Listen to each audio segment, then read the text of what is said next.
The goal is not to win every battle. The goal is to outlast the competition.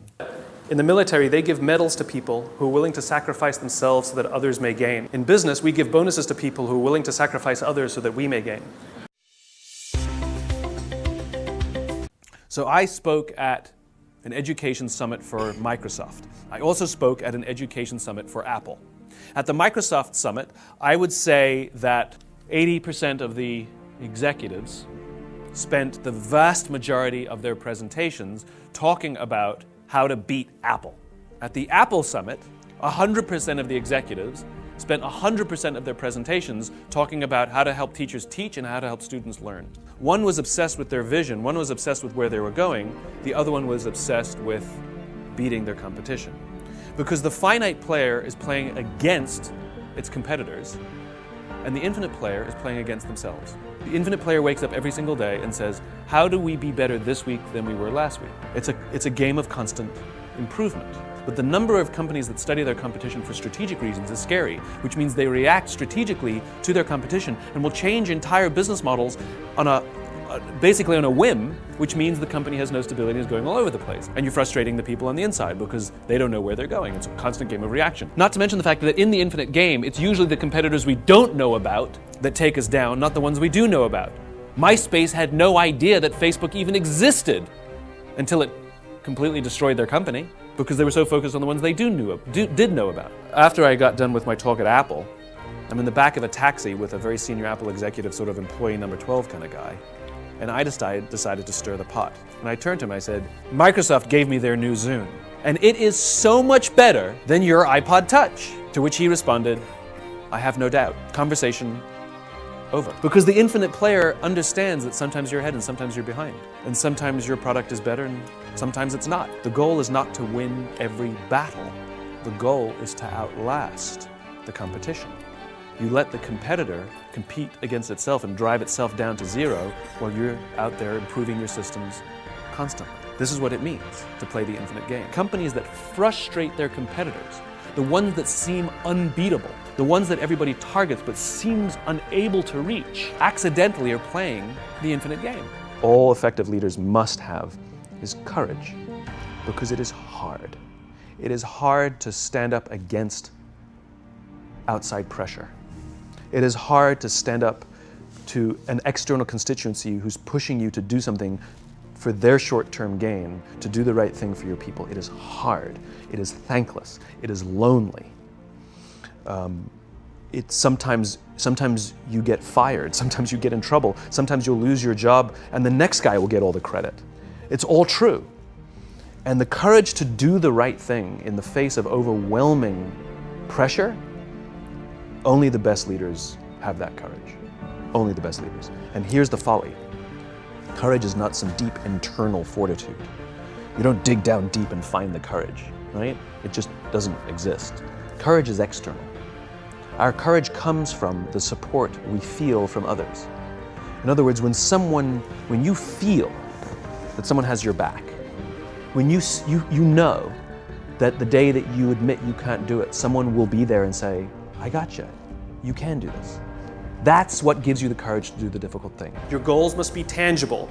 There's a biological reason for that. We're very, very visually oriented animals. You have to be able to see the goal for it to biologically stay focused, right? If you don't write down your goals, if you can't see your goals, it's very hard to get motivated, to get inspired. For example, think about corporate visions, right? A corporate vision has to be something we can see, right? That's why it's called a vision. You can see it, right? To be the biggest, most respected, to be the fastest growing are not visions. They're nothing, right? What does that even look like? Respected by whom? Your mother? Yourself? Your friends? Your shareholders? Who knows? What's the metric? Dunno. It's amorphous, doesn't motivate us. Just like I can't tell you, you will get a bonus if you achieve more. You're going to ask me, how much more? I'm going to say, more. Doesn't work. You need a tangible goal. You need a tangible goal, right? Here's a great vision. Martin Luther King, I have a dream that one day little black children and little white children will play on the playground together and hold hands together. We can imagine that. We can set our sights on that. And every time we achieve a goal and achieve a metric and achieve a milestone that makes us feel like we're making progress to the vision we can see, we keep going and going and going until we achieve something remarkable.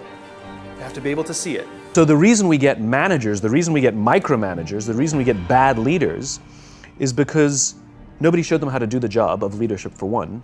And two, they can't help themselves. Of course they're going to tell you to do it their way because they actually do know how to do it better than you, because that's what got them the promotion in the first place. Right. And the transition we have to make is that we are no longer responsible for the job. As I said before, we now become responsible for the people who are responsible for the job, right? There's not a manager around who's responsible for the results. We're responsible for the people who are responsible for the results. I love talking to CEOs and I'm like, what's your priority? They say, my priority is my customer. I'm like, you haven't talked to a customer in 10 years. You know, you have no impact on a customer at all. Right. What you can do is screw with someone's life who will then impact your customer, or support someone who will then impact your customer. Such right? Powerful. Leaders are responsible for the people, who are responsible for the people, who are responsible for the people, who are responsible for the customer. Get that chain right. That is the chain of command. Get that chain right, and everything goes just fine. Get that chain wrong, and then the people who are touching the customer, inventing the product, selling the product, figuring out ways how to build the company, manage the numbers, manage the processes, manage the operations. In other words, all the heavy lifting. Get that chain wrong, and those people will spend more time protecting themselves from you than doing their job. So we give somebody an arbitrary target, sales, revenues, whatever it is, on an arbitrary date, see you in a year from now. And if they hit that target, we bonus them and say, good job. And if they miss that target, we say, better luck next time, right? But if we're playing the infinite game, and this is what we started doing, we become more preoccupied with the trend over the absolute target that they hit. So for example, what if somebody's building really good solid systems that are showing really good incremental growth? Really stable, good, solid incremental growth. But by the time we hit 12 months, they're short. They miss the target. You're damn right I'm gonna bonus that person, because what they're doing is they're building the right systems that I can see will hit the target. I can see it. Will hit the target 15 months from now. In other words, we got the date wrong. It's the date that should adjust, not the other way around. Versus somebody who hits the target, but if I go back and look at what they did, and it looks like their performance is this, and they're stabbing people in the back, and they're, beg, borrowing, and stealing, and dropping the price, and doing whatever it takes to make the sale, because they gotta hit the target, and on the right day, on the right time, we bonus them, which is rewarding them for building an unstable company. The trend matters. Sometimes it hits the date, sometimes it doesn't. The dates are there to help guide us. It's not about the events. It's not about intensity. It's about consistency, right? You go to the dentist twice a year, your teeth will fall out. You have to brush your teeth every day for 2 minutes. What does brushing your teeth twice a day for 2 minutes do? Nothing. Unless you do it every day, twice a day for 2 minutes. Right? It's the consistency. Going to the gym for 9 hours does not get you into shape. Working out every day for 20 minutes gets you into shape. So the problem is we treat leadership with intensity. We have a 2-day offsite, we invite a bunch of speakers, we give everybody a certificate. You're a leader, right? Those things are like going to the dentist. They're very important. They're good for reminding us or getting us back on track, learning new lessons. But it's the daily practice of all the monotonous, little, boring things like brushing your teeth that matter the most. She didn't fall in love with you because you remembered her birthday and bought her flowers on Valentine's Day. She fell in love with you because when you woke up in the morning, you said good morning to her before you checked your phone. She fell in love with you because when you went to the fridge to get yourself a drink, you got her one without even asking. She fell in love with you because when you had an amazing day at work and she came home and she had a terrible day at work, you didn't say, yeah, but let me tell you about my day. You sat and listened to her awful day and you didn't say a thing about your amazing day. This is why she fell in love with you. I can't tell you exactly what day, and it was no particular thing you did. It was the accumulation of all of those little things that she woke up one day and as if she pressed a button, she goes, I love him. Right? Leadership is exactly the same. There's no event. There's no thing I can tell you you have to do that your people will trust you. It just doesn't work that way. It's an accumulation of lots and lots of little things that anyone by themselves is innocuous and useless. Literally, pointless by themselves. People will look at little things that are good leadership practices and say, that won't work. And you're absolutely right. But if you do it consistently, and you do it in combination with lots of other little things, like saying good morning to someone, that looking them in the eye. My friend George who's a 3-star general in the Marine Corps, he says his test for leadership, and I love this, he goes, his test for a good leader is if you ask somebody how their day is going, you actually care about the answer. Right? The number of times we're walking to a meeting, we're rushing, we go, how are you? Not good, I gotta get to you later, I'm late for a meeting. Right. If you ask the question, you were standing there and you were listening to the answer. It's those little innocuous things that you do over and over and over and over that people will say, I love my job. The biggest lesson I learned was because I was the boss, you know, in my own mind. Yeah. I thought I had to know all the answers, and if I didn't, I thought I had to pretend that I did. And that's stupid. What I learned is that just because I may have the top position in the hierarchy, I'm not expected to know everything, and if I pretend to know everything, it diminishes the value of all the great ideas and the great intelligence around me. And when things got difficult, I would never admit it. Right, I would just put on a brave face and show up every day. The biggest lesson I learned was to say, I don't know, I don't understand, or I need help at any level about any subject. Yeah. And amazingly, I was always surrounded by people who wanted to help or who knew answers, but they never offered to help or offer the answers because they didn't think I needed it, because I kept pretending that I knew it all. Right. Not to mention the fact that nobody likes a know-it-all.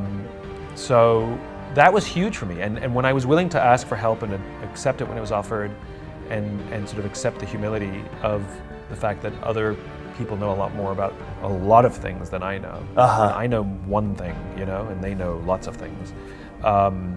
That's when things really started to move. If an alcoholic masters all 11 steps and not the 12th, it's highly likely they'll drink again. If they master the 12th step, they're much more likely to overcome the disease. The 12th step is the commitment to help another alcoholic. Right. It's service. And this really is the most powerful thing in the world, which is, it's not about us, it's about others. You know, there's an entire section in the bookshop called self-help. There's no section in the bookshop called help others, right? And it's not about how can I lose 10 pounds? How can I find the job that I love? How can I find the love of my life? You know? No. It's not how can I lose 10 pounds, it's how can I help somebody I care about live a healthy lifestyle. It's not how can I find the job that I love, it's how can I help somebody I care about find a lifetime of joy in their work. It's not how can I find true love, it's how can I help my friends settle down and live the life they want to live. And ironically, if we set out to help people solve the problems that we struggle with ourselves, that in turn is what teaches us the solutions.